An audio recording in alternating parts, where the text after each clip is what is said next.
Welcome back to Moving Forward. We are delighted to have you. I'm sure you're enjoying Minolta as she talks about her growth as an artist and a creator. But I want to get back to the subject of this program, liberating the creative economy. The question is, what can we do, not just as individuals, but as a society, to begin to make our creative talents pay for us, pay the creators, and the spillover comes into our economy? Perhaps we need to start at the top, which is the government. Perhaps the government needs to really become committed to promoting our culture. How do you feel about that? I agree. Yeah, the government. For example, in all of our promotions of the Bahamas in terms of our tourism industry, we should show our culture. More and more. Everything, culture. I mean, it's fine to show the beautiful beaches and the nice blue-green waters, but everybody knows we have that. Right. We need to go now with culture. We need to invite our artists, the younger ones who are still growing, as well as the accomplished ones, to really get involved. You know, back in the day, that's what they used to do with the performing arts. Right. They used to take groups of performers on tourism trips abroad. And recently we've not been hearing that. We carry a lot of the talkers, but we don't carry a lot of the performers, because you should show people what you have. Now, I'm delighted to have seen in a local paper last week that the Ministry of Tourism, I think, is sending a small group of performing artists to New Orleans for the New Orleans Jazz and Musical Festival. Includes Freddie Munnings, Ronald Sims, and a number of other artists, which I'm very pleased about, because having attended that festival several years ago, there's no better place to showcase the Bahamas. No better place to showcase the Bahamas. And I think we should have not only our musicians, but a lot of our other artists perform. And I don't think the Ministry of Tourism should send a delegation abroad and not include some of our visual and performing artists. And that's just my personal opinion. I feel very strongly about that. But do you believe that the creative economy, I mean the ability of people, whether it's in the Junkanoo art, the classic art, whatever, can really generate sufficient interest in the financial world to make this a thriving part of our economy? I do, because we have so many creators out there. You'll be very surprised how much artists we have out there. Yes. Like myself, Yes. that we don't know about. We have artists like myself that are very well known, not in the Bahamas. Yes.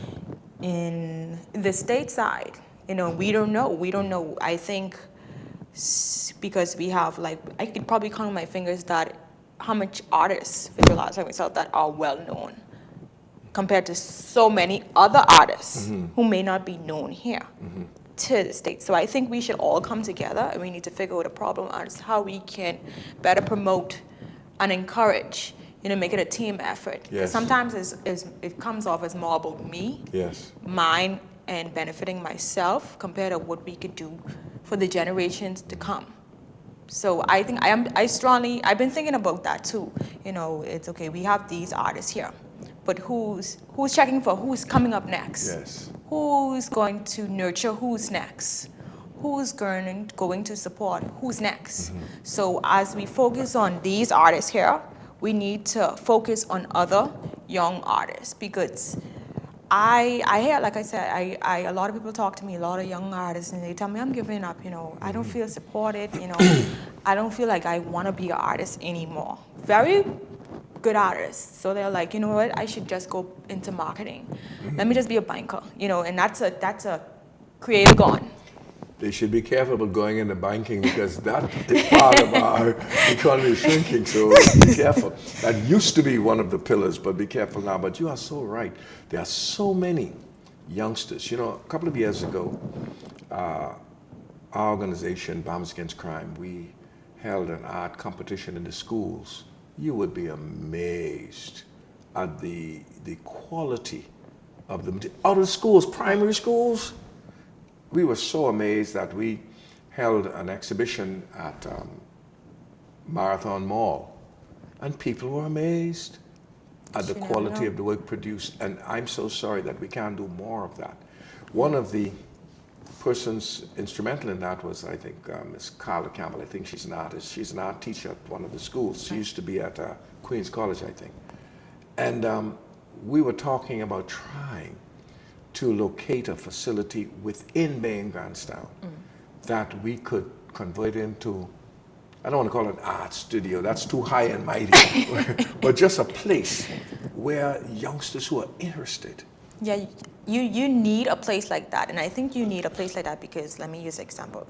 You know, you have kids where I remember being in 6th grade. Yes. I remember being amongst very intelligent kids. You know, I wasn't a dummy per se, but I never was good in maths compared to these kids. You know, I was the creator, and I think we were never understood, like you said, because we were never taken serious, because there are some kids that no matter how much they study English, math, but they're just not good at it. Their calling is to be a creator. That's right. You know, and once, when they look at it and they're told that, you know, you need to do this in order to make it, that creative part of them dies. That's right. So we need somewhere where we can encourage them to be creatives, singing, Whatever. graphic artists. You need something to let kids know that, okay, you don't want to be a mathematician, you don't want to be an English teacher, whatever, but what you want to be is artist, and that's equally as important.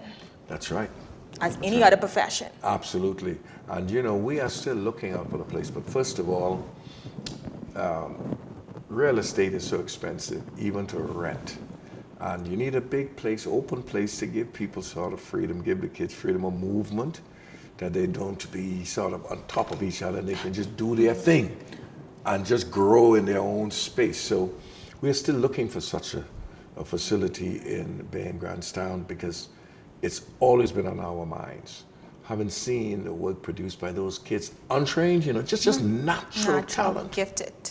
Just gifted, and we need to somehow bring that out. And then we need to encourage, believe it or not, our churches, Right.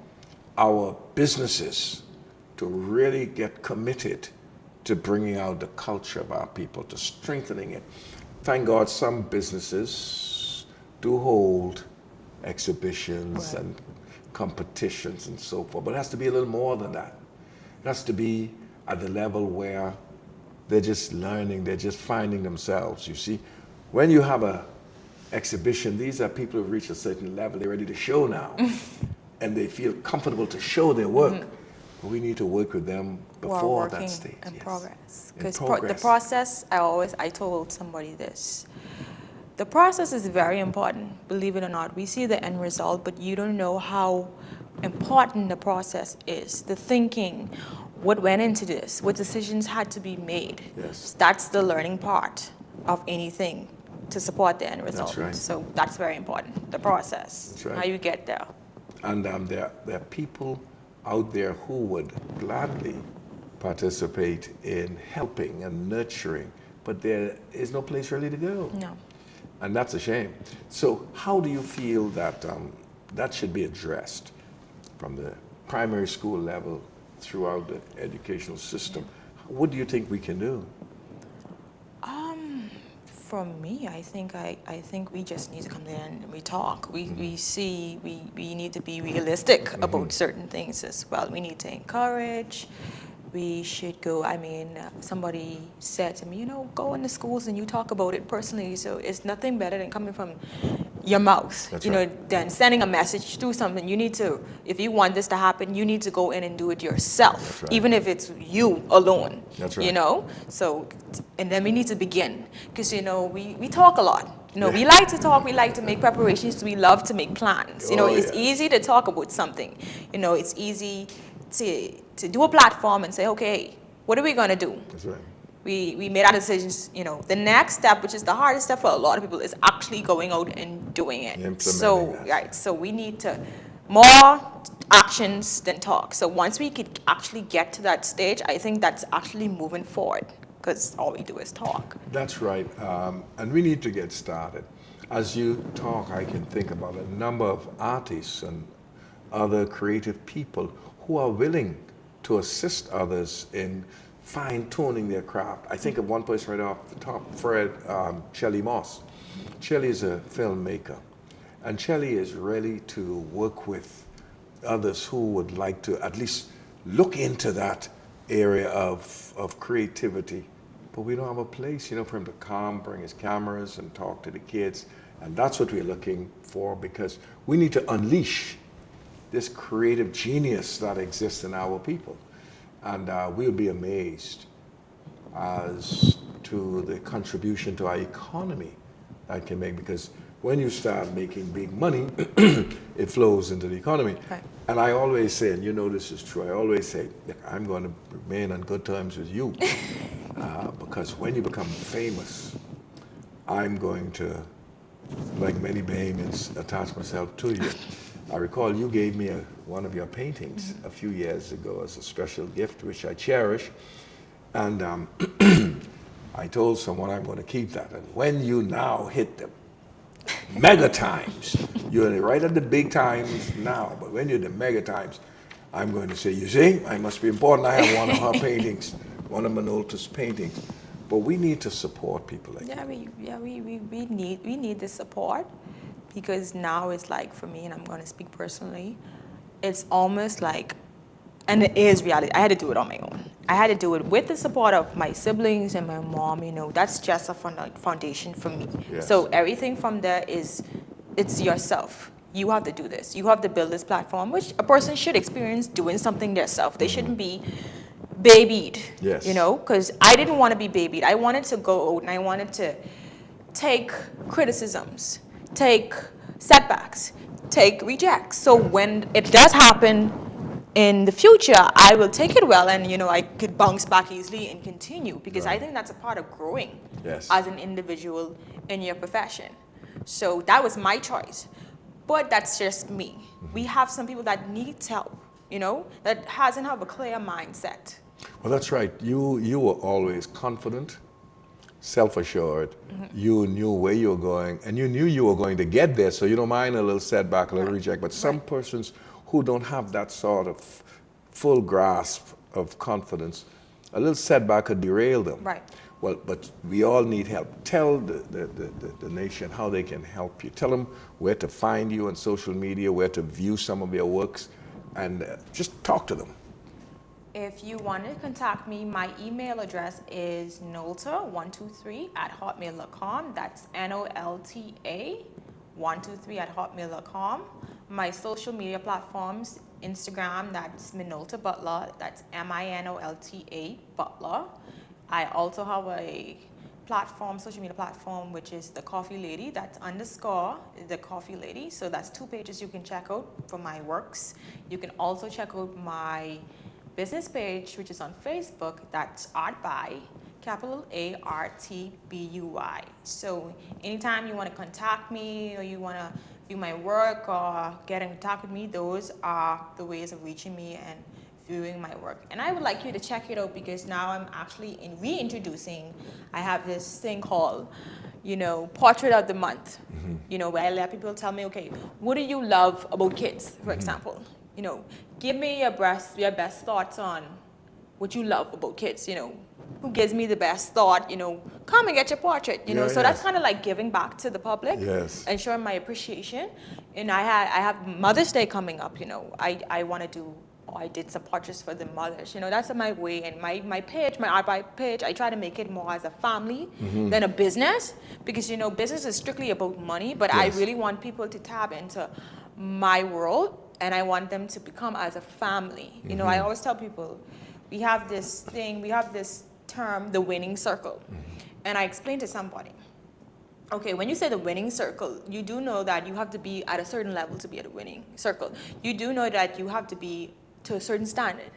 And once you drop below that standard, you're the winning circle. So let's stop looking towards being in the winning circle or circle itself. Let's look towards being in a family, because in a family, you don't have to be 100% perfect. That's right. You don't have to be the best of the best. You can fall out, fall off, as we say. You could disappoint, you could not be at your best, and you're still welcome, you're still loved, you're still appreciated, you're still supported. So this whole term of the circle, the winning circle, I really want us to break out of that, and that's what my page is about. This is somewhere where you're welcome. It doesn't matter if you're the most famous artist, the best singer, whatever. I want to welcome you, not in a circle, but in a family. And that's what I'm looking towards, building, not a circle, a family. So that's what I want. When you come on my page, I want you to be welcome. That is so unique and it's refreshing, because a lot of professionals, they're in it for, you know, the returns, the prestige, the money and all that, which is okay. I mean, the Bible says a workman is worthy of his hire, so they should, but you are talking about more than that. You're going beyond that. Folks, we're going to encourage you to support Minolta Butler in every way, not only financially, by purchasing her works, but by encouraging her and communicating with, being a part of our family. And we are just so proud to have her, because it's going to take all of us to fully capitalize on our creative abilities in this nation. All of us are going to have to do it. Those who have the ability to do, those who have the ability to encourage, assist, support, we all have to get into it. And there are going to be many more Minolta Butlers in this society, but this one we are very proud of. Any final words to the public you'd just like to say? Create. Yeah, that's right. Just Go ahead and do it. And just do it. You know, you watch this, you know, you feel encouraged, you know, it's time to pick up a pencil, pick up a paintbrush if you're a creator, or it's time to pick up a camera, you know, and say, oh, I was encouraged, so let me go and let me start, let me create. That's it. Well, folks, you can see why I think she's such a fantastic young lady. And again, I said it has little to do with the fact that I knew her before she was born, and I am a spiritual leader, so I know her very, very well. But you can see, it's just a casual glance at her, you can see she's such a wonderful person and talented, highly talented. Go to her social media platforms and see the work and support it. Folks, we are so glad to have had Minolta Butler as our guest this evening on Moving Forward. And I think we've moved forward a little bit by encouraging all of you to support the arts, the visual, the performing arts, and all forms of culture in our society. We are doing ourselves a favor. And so, thank you for watching this evening, and we trust that you'll be with us next week. And until then, we say good night. God bless you. Only love can save us now.